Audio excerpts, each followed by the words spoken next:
with Mrs. Duff today.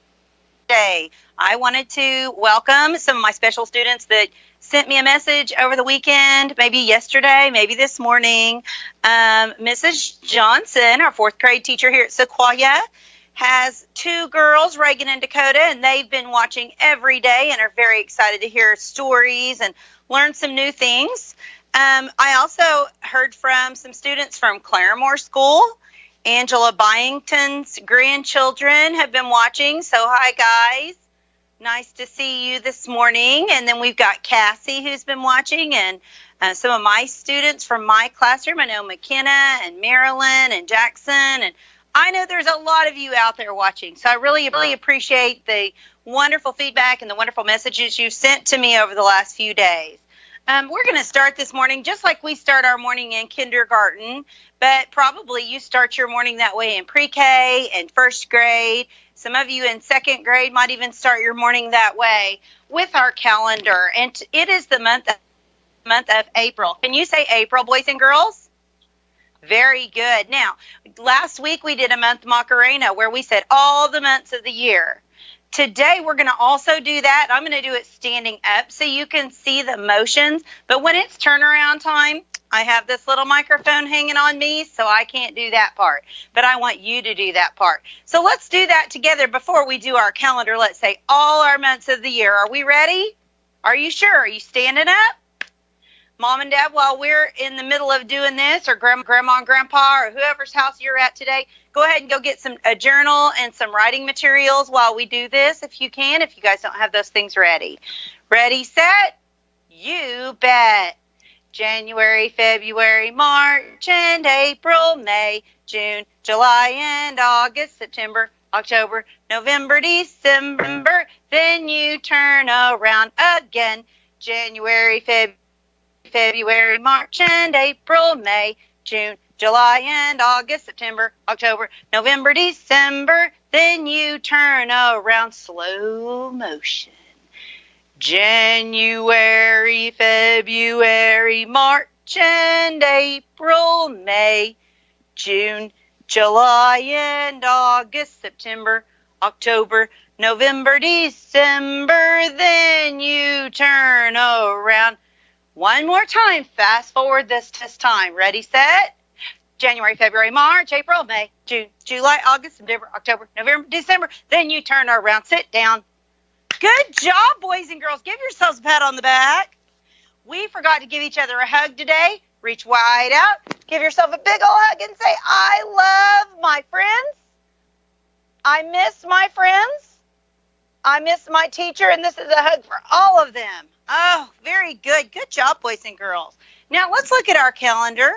We have days of the week that we've been working on in kindergarten, and I know in first grade and second grade you also work on those, and in pre-K. And I have my days of the week all mixed up here. Some of you might not even know what day of the week it is right now. What does this one say? Wednesday. Good. Thursday. Oh, we're upside down. Monday. Good. Tuesday.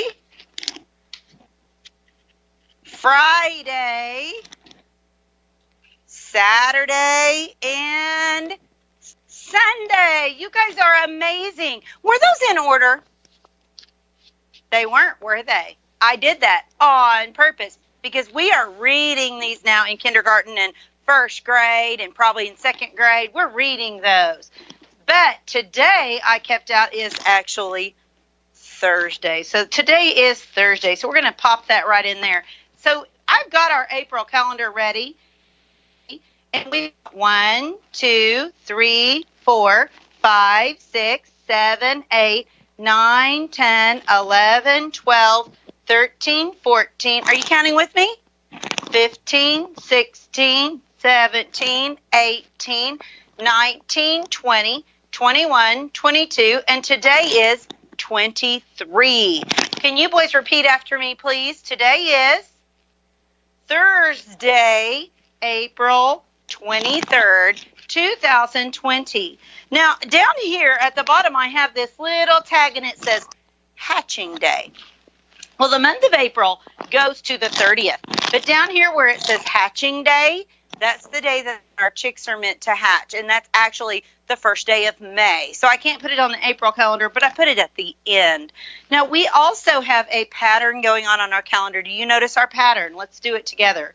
A, B, B.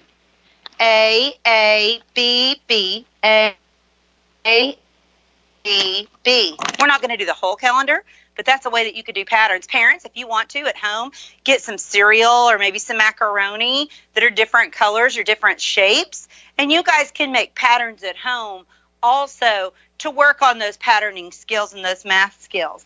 Now, we talked about hatching day. I have been watching those eggs at my house. Who's been on Facebook at Storytime with Mrs. Duff? Some of you have. Raise your hand if you have. Good job. Now, boys and girls, I actually candled an egg, and we're going to try it. I don't know if it will work. Mr. Trujillo, tell me if I'm too close or too far away, or if you can see that. Can you see that at all? Okay. Oh, where, like right there? Okay. Is it working? Okay, if you notice, it's kind of hard to see. That's when I candled the egg at my house, and the little chick is moving around inside the egg. Kind of a short little video. Okay, so that was me candling that egg, and that actually, the video is actually on Storytime with Mrs. Duff on Facebook. So you just type in Storytime with Mrs. Duff, and it'll come up. I can't find it half the time myself, but I thought that maybe you guys would enjoy that, boys and girls. Also, before I go over there and sit down to tell my story and to do some words with you, I wanted to talk to you about what our chick might look like in its shell. This is the egg book. I'm not reading the whole book, but after only 2 days, the chick is beginning to form, and this is kind of what it looked like. I actually candled it at about a week, maybe a little further, so that was a little bit bigger in there. Before it hatches, it'll fill up the space in the egg and absorb all the yolk in there. So this is one that's ready to hatch at 21 days. So after 21 days, we'll see those start hatching, and there's not a whole lot of exciting things going on in there. They're just quiet and their eggs growing. Now, if you remember last week, my grubby little poster here, but we can see it also. We're on day 14. So if you're marking off on your calendar, we have 1, 2, 3, 4, 5, 6, 7 more days. So maybe next Thursday when I come, I might be able to take some pictures. They might start hatching by then. So maybe not. It might be that next week that we get to see those hatched chicks, boys and girls. I'm going to move all this over here so it's not in our way. Oh, and also last week I showed you this. I'll try to get this one open and show it to you again. It's pretty much the same thing. It just shows about how big our chick is inside its shell now. So just some exciting things about our egg hatching. You know, there's other little animals that start to grow and hatch and develop this time of year. Those boys and girls are tadpoles and sometimes moths and butterflies. And I know that Mrs. Truehill has some butterfly caterpillars that are eating and developing at her house also. So Brantley and Chase are probably watching those, and probably her other little grandchildren are also as well. Now, we talked about our eggs and our candling. Last week we put beans in a bag, but guess what? Womp womp. Mine kind of molded.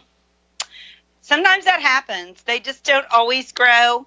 I know that Brantley Green and his sister and brother also planted beans. Their mom sent me a wonderful picture of their beans that had sprouted and were way out. So maybe mine just had a little too much moisture. It was just too cold in this classroom. It's kind of cold in here because we're not here all the time to warm it up. So now, boys and girls, I think we're going to move over to a story time chair and talk about some words. Now, before we have our story, I want to talk to you about some words that I want you to give you some hints of what our story is going to be about. It's a really short story today, but our hints are, I'm going to start telling them, and you think about what the story is going to be about. While we do this, though, we're going to figure out how many syllables are in each word. Ready? Hail. Let's do it. Hail. Let's see. Another one. Rain. Rain. How many syllables did rain have in it? Just one. Very good. Okay. The next word is raindrops. Raindrops. How many syllables are in raindrops? 2. Good job, boys and girls, because we know if we count it 2 times, it's 2 syllables. Very good. Umbrella. Ready? Umbrella. Ooh, that had 3. Good job. Thunderstorm. How many? 3. Good job. Lightning. Are you kind of coming up with an idea of what this story is going to be about? That's right. It's going to be about weather. Very good. Rainstorm. 2. Very good. And cloud. Just 1. Good job. Snowstorm. 2. Good. Showers.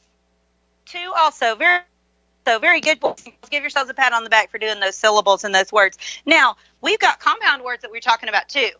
Raindrop. So we've got raindrop. If I take drop away, I've still got rain, and I'm going to add bow. So now what do I have? Rainbow. Take bow away and add shower. What do you have? Rain, shower. Good job, boys and girls. We could also do some other compound words like firemen and take man away and put fly. Now we have firefly. Take fly away and put truck. Fire truck. Take truck away and put pit. Fire pit. Boy, we've been filling that up with a lot of branches that have broken off in our wind. Lots of wind at my house lately.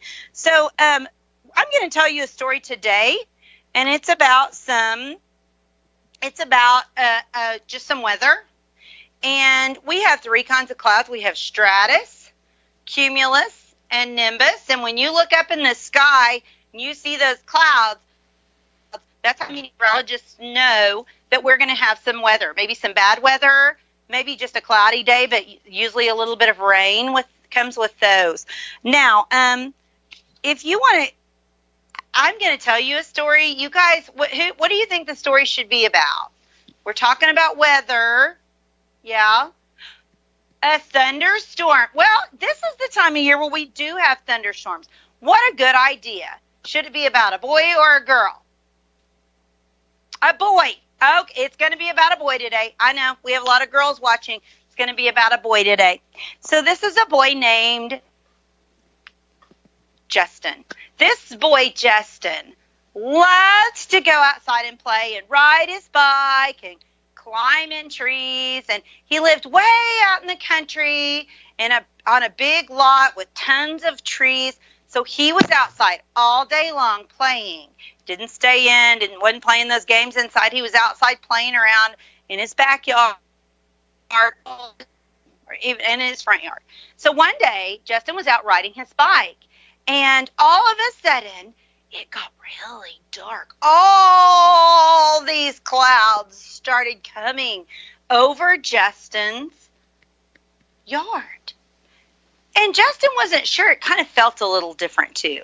Kind of felt a little sticky. His head kind of got a little stuffy, and he thought, this is a little bit odd. I'm not used to playing outside when it's getting dark during the day. It doesn't usually get dark during the day. So he put his bike away where it was supposed to. He didn't leave it in the middle of the yard for his dad to run over with a lawnmower. He went and he put it in the garage, and he went inside. When he got inside, about the time he got inside, a big gust of wind came. We talked about wind last week. Wind is a big weather thing, and a gust of wind came, and all of a sudden, it got really dark outside. So Justin's mom said, hey, why don't I make you some hot cocoa to warm up, because it got kind of cold out there, and you can sit and watch your favorite television show. So he sat down, and he was ready to watch his favorite television show about rockets and Martians. Well, just about that time, Rockets and Martians had just come on, and Justin heard a big clap of thunder.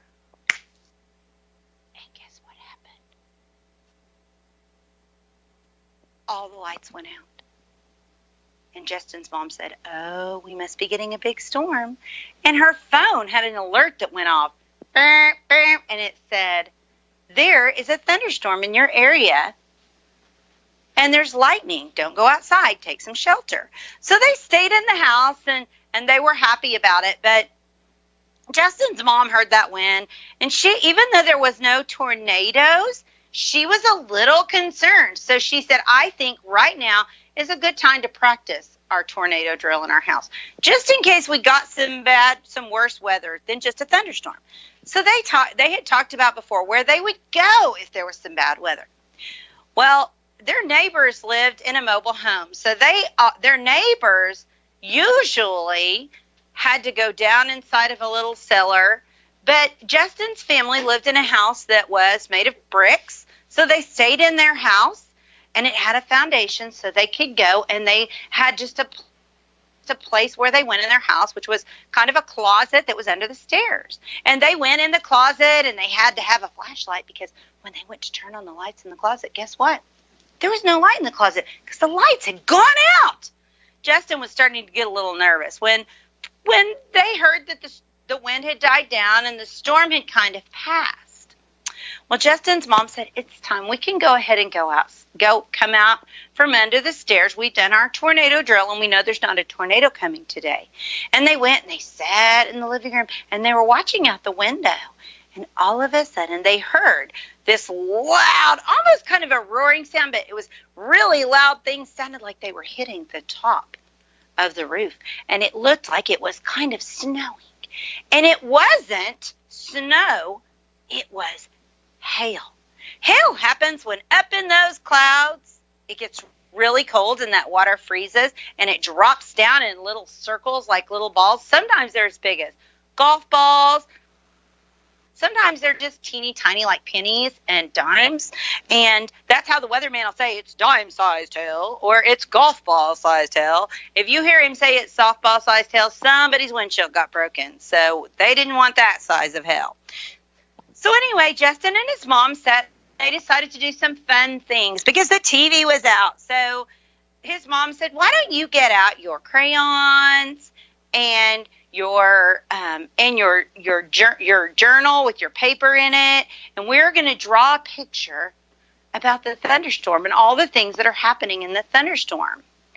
And so Justin started drawing, and he'd been drawing for about 5 or 10 minutes, and all of a sudden he realized that the lights came back on, and it got really bright in the living room. The TV didn't come on because it was off, and he kept drawing, and his mom came and said, "Justin, you have a beautiful picture. You've drawn some clouds, and you've drawn some rain. You even drew a picture of us where we practiced our tornado drill." And then guess what she said? "I want you to go outside, and I want you to look in the sky." So Justin went out. So he was nervous. I mean, would you be nervous? He said, "Mom, I don't want to go outside. It is thunderstorm and raining, and what if I get hit by lightning because I saw lightning?" Justin's mom said, "It's okay. It wasn't a very long storm, and it's past now."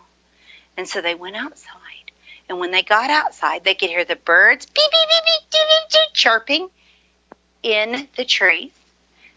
They could see lots of limbs that had gotten blown out of trees, and there were some things that had been blown around in the yard. Justin was so glad he had put his bicycle away because he didn't want his bicycle to get rained on. But his mom says, "Justin, I want you to look up in the sky." And there in the sky was the gift that sometimes we get after a rainstorm. It was the most beautiful rainbow coming down from the clouds. The first thing Justin said was, "Can I chase it and see if there's a pot of gold at the end of it?" And his mom said, "No, but let's draw it in your journal."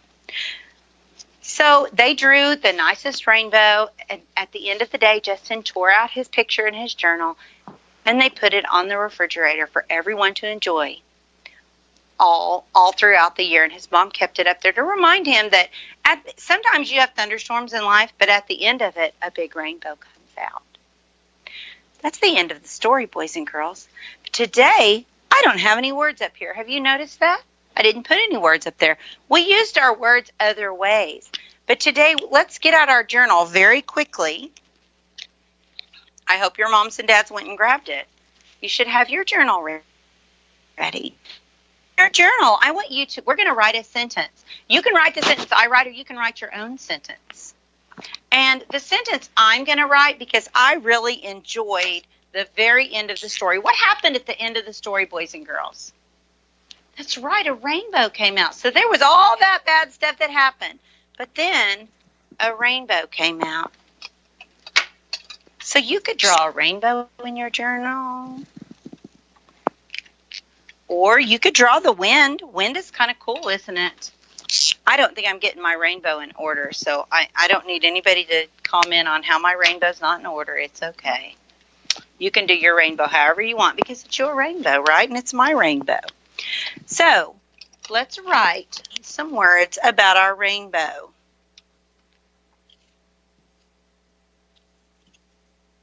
How about the word the? Very good. And I'm going to use that compound word, rainbow. The rainbow. What should I say about the rainbow?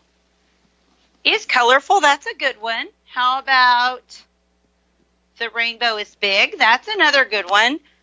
Oh, I like that one. The rainbow is pretty. Let's do that. I'm going to move my water there. That's not water to drink. So the rainbow is pretty, because I think rainbows are pretty and they're beautiful and they make us happy, don't they? And I'm not doing a very good job reaching down there. Okay. I'm kind of being lazy. I wanted you to be able to see it all. So let's read it together. The rainbow is pretty. Do you just have to write about a rainbow? No, you can write about the storm. You can write about taking shelter. You can use some of the other words we talked about. Hail, lightning, wind, all of those things. All of those are correct things to write about when you're writing about the story that Ms. Duff just told. Now, boys and girls, before we go, I want to show you something. I actually have two things. I hope I have time, Mr. Trujillo. You're just going to have to give me time. Okay. Now, if I put a cotton ball in here, watch how the water drips from it. That's kind of how water drips from a cloud. If the cotton ball isn't very, see, right now it's not very heavy, so it's not dripping. But if you get a little more water, it has to let it go. And it's kind of how a cloud is. Now, I have an activity with this water, not just the cotton ball. That's kind of a cool one. But kids like cotton balls. Oh, by the way, you could make pictures with cotton balls that would look like clouds. That was part of my thing, but I don't think I'm going to get to that part today. We might have to do that next week. This is just plain old shaving cream. It's got to be the white kind, though. Okay? And then when you drip just some color, food coloring down inside your shaving cream, it's supposed to drip. I don't know if shaving cream a little too thick. But if you do this on top and then you drip that food coloring down in there, it will start to go through the shaving cream and drip down, kind of like stuff goes through a cloud. And the rain starts coming down. That's how the rain works. And if it were really cold, it might fall down and hail. Probably not in my cup, but it's a pretty cool activity I found yesterday. And finally, I wanted to talk to you. The last thing I wanted to tell you about was a story that I kind of got my idea from. If you want to go outside with your journal and you want to look at clouds, there's a story called It Looked Like Spilt Milk. It's written by Charles Shaw. So parents, if you could find that on the internet, you might have it at home. It's kind of a popular book. Basically, when you look up at the clouds, you find different shapes in the clouds. So when it's one of those beautiful days. Today is kind of an overcast day, kind of maybe a little rainy, but maybe Saturday when it gets really pretty, you could go outside with a blanket, like a quilt, like Miss Steph has, lay down on the ground, lay down and watch as those clouds go by. And you could journal about that, or you could use some cotton balls and make a picture of your own that looks like a cloud. So, Mr. Trujillo, do I have more time? I have another minute? Awesome. Good deal. I also have a story I wanted to show you about how a seed grows. And on Tuesday, I knew that it was going to rain, so I went and got my neighbor's tiller, and I tilled my garden, and I put a whole bunch of seeds down, lots of different seeds like this. Kind of like the beans we put in the window that were a flop, that didn't do anything. But hopefully mine that are in the ground today got watered, and they're growing now because of all the rain yesterday. And then as the seeds germinate, they planted theirs in some egg cups. And as they germinate, they start to grow. And I'm hoping that's kind of what mine are doing under the soil right now, because that's kind of exciting. I hope to get some wonderful vegetables out of there. Boys and girls, I want to tell you to have a wonderful week. I miss you. All of your teachers do. I've talked to a lot of your teachers, Miss Partizana and Miss Gideon and Mrs. Saul. And if you're from another school, remember to get on Storytime with Mrs. Duff and give me a shout out on Facebook. Some of you, I think you have to be invited. So ask me to invite you, and I will invite you. You can put your pictures from your journal today, maybe your rainbows or your other rain pictures, your other weather pictures that you made. Try to stay safe. If you see a rainstorm coming, take cover. I'm done. All right. Thanks. Have a good day.